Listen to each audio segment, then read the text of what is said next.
అది యాక్చువల్గా యాదృచ్ఛికంగా చేసిందే. ఉమ్, అందరితో పాటు మేము చేసాం. బాగా లేటుగా కూడా చేసాం మేము.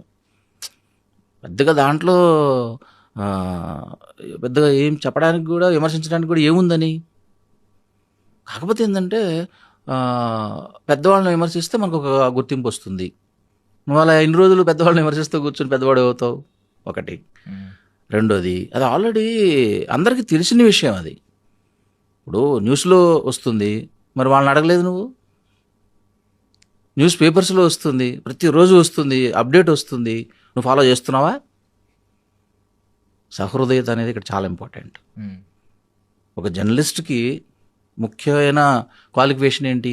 నిజాన్ని నిర్భయంగా. క్లుప్తంగా, ఉమ్, చిప్స్ అందరికి పోయాయి కాబట్టి అవును, ఉమ్, అలా అందించగలిగితే మనం కొద్దిగా గొప్ప ఇన్ఫర్మేషన్ ఇచ్చిన వాళ్ళం అవుతాం. ఉమ్.